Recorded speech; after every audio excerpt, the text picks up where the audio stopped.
how to fix GTA 5 crash on loading screen, easy and quick. If you want to fix this problem, it's easy. All you need to do, just open your settings and then go to privacy, scroll down until you find background apps. Now just turn it, you'll find like that, just turn it off and go back, go to system and go to notifications.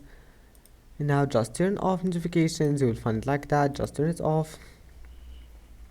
And now just close this tab and now just turn off all the applications that you don't need here. Just right click on it and the last option, and that's it.